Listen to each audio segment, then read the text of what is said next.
Alrighty. Hi, everyone. My name is Natalie Lavery, and I'm the marketing lead here at Climate People. I'm joined by our founder, Brendan Anderson, and Will Franklin, who we recently just placed in a climate job. So, Will, if you wouldn't mind starting out by just telling us a little bit about your journey getting a job in climate. Yeah, so this is like probably a lot of people. I've had in the back of my mind for quite a long time that I would like to take my skills and apply them in something climate related. Obviously, this is something that I feel is really important. Um, but I wasn't quite sure how to get rolling, how to get started, where to look. I'd been to a couple of job fairs many years ago. Nothing that really sort of seemed like a good fit. And then in 2020 and then last year, 2021, a couple of my workmates at my previous employer had found jobs in climate. And one of them, the one who was most closely associated with me and my previous employer, gave me some hints on what worked and what didn't work for him. And he said one of the things that did work for him was getting connected with Brendan. And Brendan was at that point, as I recall, just starting Climate People. And so I think, Brendan, you may have been like a team of one or maybe two at that point when you helped Alex out. The team of two was me and Natalie, actually. Oh, really? Okay, you were number two. It was just the two of us. Yeah. So awesome. And so he said that was one of a couple things that he had done that had really worked out. And so I said, great. And so I did both of the things he suggested. The other was joining my climate journey, and getting involved there. And lo and behold, Brendan hooked me up with this company, great company called EnergyHub. And Brendan, if I'm not mistaken, it might have actually been the very first or second company you actually, made an intro with, among a few others. But this one sort of really persisted, and it seemed like as we continued the conversations over and over, the fit was there, and the fit actually got even better because EnergyHub acquired another company called Packetized not long after I started the conversation, which sort of slowed down the courting process and the sort of the, hey, are the right fit sort of conversations. But once I actually started talking with the leader of Packetized, who has now my boss at EnergyHub, the fit went from good to great. And so it was really good to have those conversations along the way. Definitely. Yeah, it seems like a smooth journey. What was it about climate that interested you? Why did you want to get a job in climate? Just because, it's a problem. We keep failing to do things that will actually help us avoid the worst impacts of a warming climate. And so I thought, okay, well, I can certainly do some things personally, like, we did the spray foam thing on the house to lower our electricity usage due to heating and cooling. And it looks like we're going to get a new roof, so we'll probably get solar panels not long after we get a new roof because we had some hail damage. So we can do some things personally around the house to mitigate our own footprint. But there's obviously things more systemically that we can work on. And coming from a background of machine learning and even farther in the recesses of my experience, more traditional software engineering and electrical engineering, even farther back than that. It's like, okay, well, I should be able to find something I can do with this palette of skills that I've developed over the years. And it turned out to be true. Definitely. Yeah, kind of like 2 points to that. One, the referral. I feel like this is a prime example of how when you get people to refer, people want to be in this space, and it really does make a lot of sense too. And then two, I feel like a climate job is the perfect example of an individual action that really works, and it's so much time. So that's awesome that you saw those parallels. Can you touch a little bit on the job that you'll be taking at EnergyHub and what exactly you'll be doing? So the job, I've actually been in the job. This is week number 4 for me. Okay. So I've actually onboarded and got my computer and, had my first trip up to the headquarters and all that.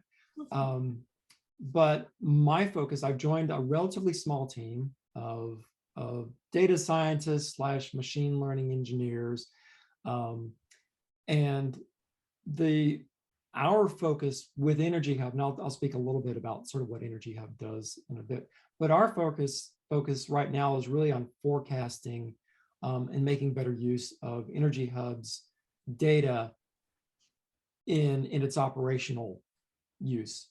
And what EnergyHub does, EnergyHub was one of the first players to work with thermostat vendors and utilities. And I think in terms of installed, number of thermostats under control, I think I saw that EnergyHub is by far the largest company. But what utilities can do with an enrolled thermostat is on a really hot day, like today happens to be, we're doing this on July 20th. And people are setting records. And so what utilities can do on a particularly hot or a particularly cool day, if you're talking about electric heat, is for customers who have enrolled in programs with the utilities, they can set their thermostats, the temperature to be a little higher so that they're not consuming quite so much energy at the peak hours of the day. And that allows utilities to avoid bringing on, say, additional gas-powered plants. They call these peaker plants that really kick in when your load reaches a level where you need just to add more generating capacity just to keep the grid stable. And there's enough power under control now through these thermostats and other what they call distributed energy resources, thermostats just being one, batteries, EV chargers are examples of others. There's enough distributed energy resource capacity under our control now that we're on the scale of a small generation plant. So utilities can avoid A, building a new generation plant, and B, once that plant's built, they can avoid burning the fossil fuels that they would need to hit that peak load. Yeah, that's so important. It's really like a hot topic, no pun intended. Can I just add maybe a question too, so I understand it, and those in our audience, I don't know if we have an audience, but people that might listen to this.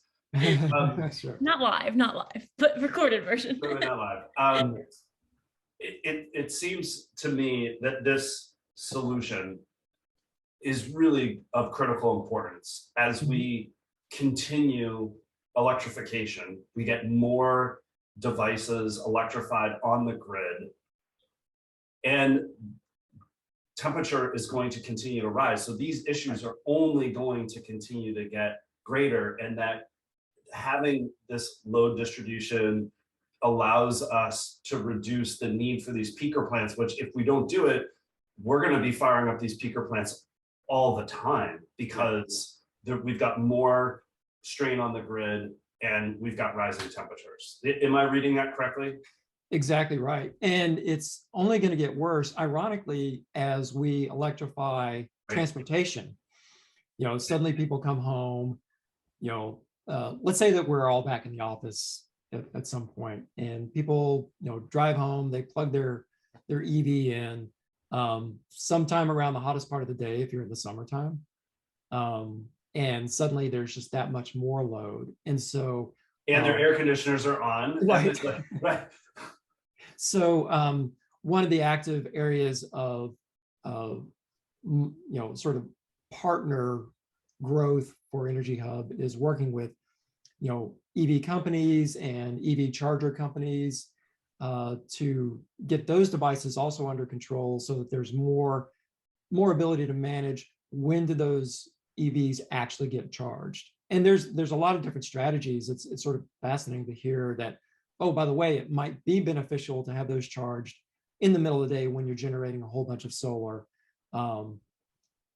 So it might not be that the optimal time to charge an EV is in the middle of the night. It might be, okay, well, if you happen to be plugged in to a charger, maybe 3 o'clock in the afternoon is the optimal point. So there's all these sort of optimization opportunities to even out the load and make the best possible use of the renewable generation capacity that exists as it comes online. Without giving away again any trade secrets, can you talk a little bit about your work specifically and the impact that that has? Yeah, so what I'm focused on right now, and you're right, there are some needs. So there's kind of a long backlog of things that we will get to. So Yeah. I'm not worried about running out of things to do anytime soon. But what I'm focused on right at the moment is forecasting both load and how much we think we can allow utilities to shed load, and allow them to sort of make that prediction and make it more accurately. We just released a second version of the model for some utility clients that has improved the accuracy over what existed before. And there's some opportunities to do it even better. The model that just went live is the first sort of fully machine learning end-to-end model. The old one used machine learning, but also used some other techniques. This is the first one that's sort of like it's all machine learning. And so there are a lot of opportunities we have to continue to refine it, and then to continue to bring in new data sources to help improve those predictions, so that we can give utilities the ability to really finely control, okay, how many devices do I need to, they call it dispatching. How many devices do I need to go turn the thermostat up on in order to achieve the desired load reduction? And one of the things that happens is that you turn the thermostat up on a house. Let's say the house is in Phoenix, and you turn the thermostat up 3 or 4 degrees, which is sort of like typical. If you're trying to manage load over a window of 3 or 4 hours, that thermostat, that air conditioner is not going to stay off for 3 or 4 hours in Phoenix in summer, just because you raise the temperature 3 or 4 degrees. The house is eventually going to hit that, and the compressor is going to kick back on. So, having more fine-grained predictions will allow the company to say, okay, let me dispatch this group of thermostats in the first hour, this group of thermostats in the second hour, or in minute 90 or whatever, and achieve an even smoother load profile. And so they have a lot of value in that. So that's what I'm working on right now. That's great. Yeah. Now, I know I said I was gonna sit back and watch. I like you and get the nitty-gritty of it. Don't apologize. Yeah. So, Will, one of the things that I know you and I have talked about this over, we've been talking now for half a year, more than almost a year, 9 months, however long it is. Natalie has done, props to Nat here on one of the things that she was really interested in solving for was understanding what were the barriers to holding people back from moving into climate.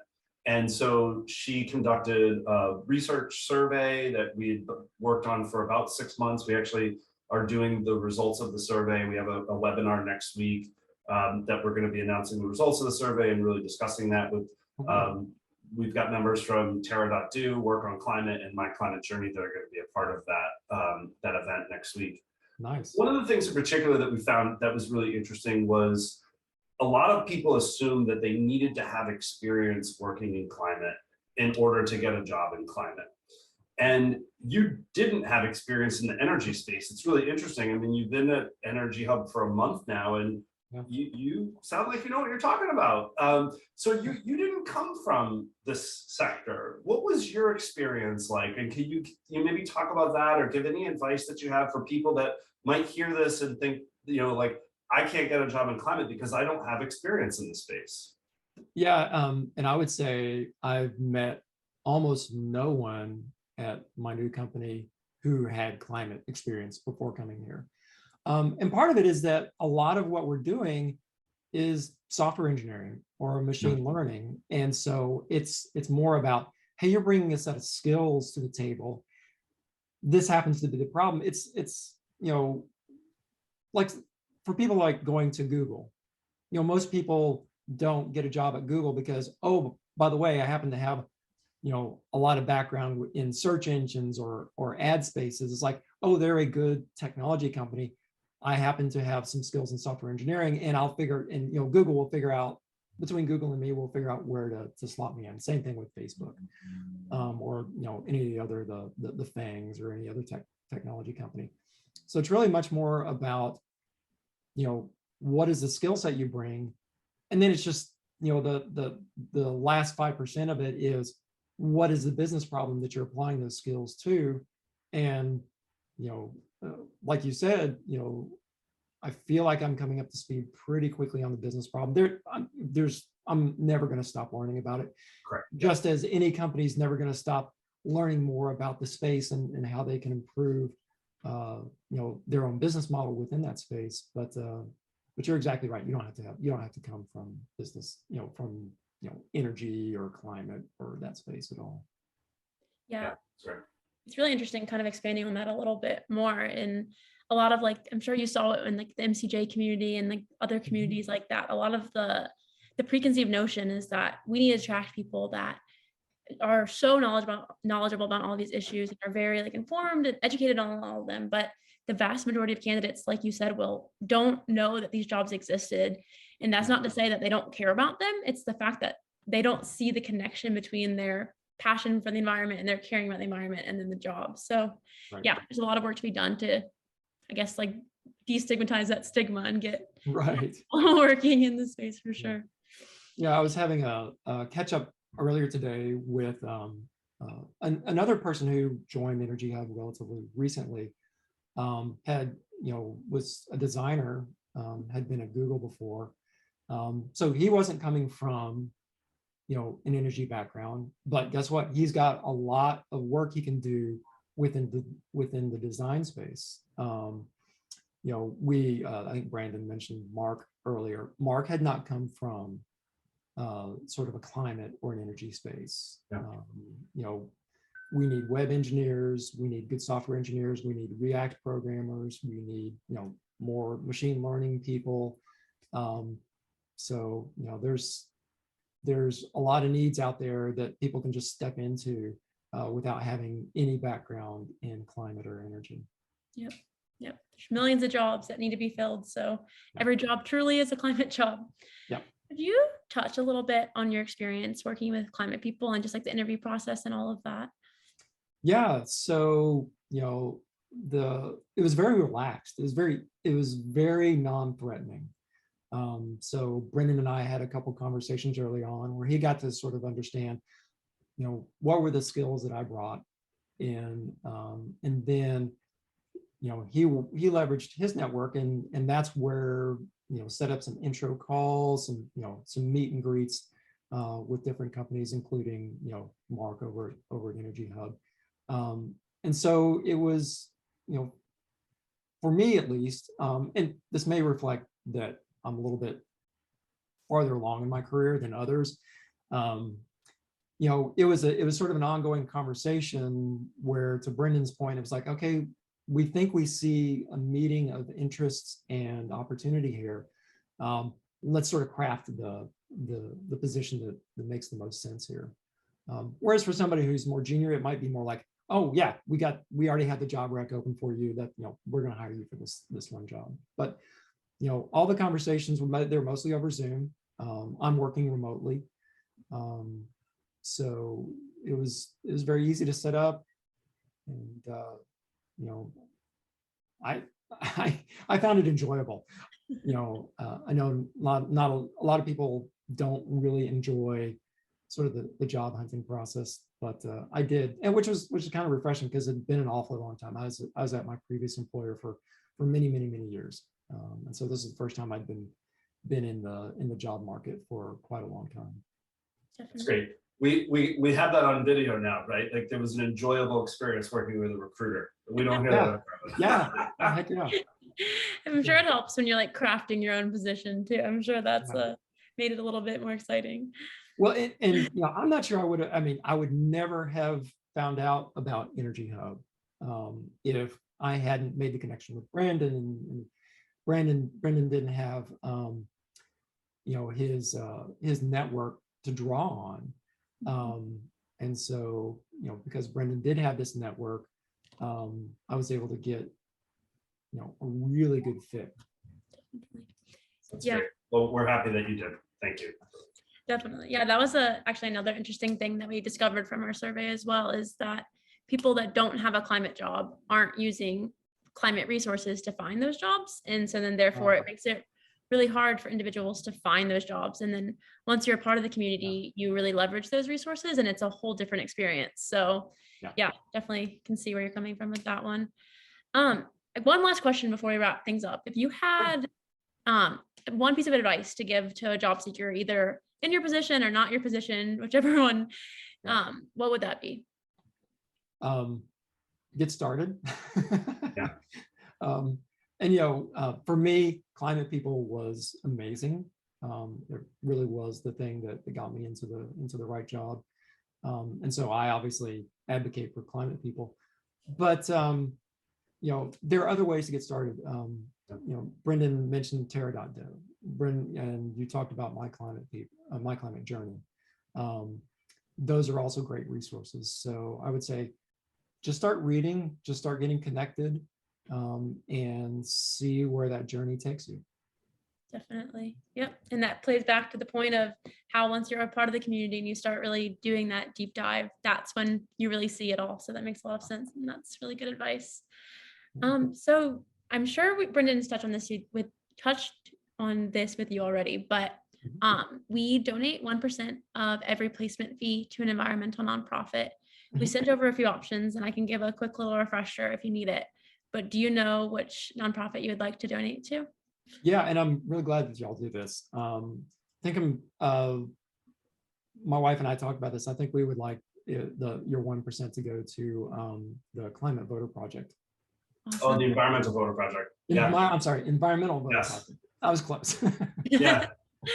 Particularly important as we talk about this mid-July week where, there's been some not so great press about climate policy these days, and we will not name the senator holding things back. That's right. That's right. Boy, oh boy, we really, really love the work that the Environmental Voter Project does. And Nathaniel Stinnett, who's the director of that organization, I've gotten an opportunity to speak with him, and they're very inspiring. I mean, they inspire us, and they've given us some really great advice, because a lot of the work that they do to target environmentalists that are not voters, to get them out to vote, are a lot of the same strategies that we're now using to get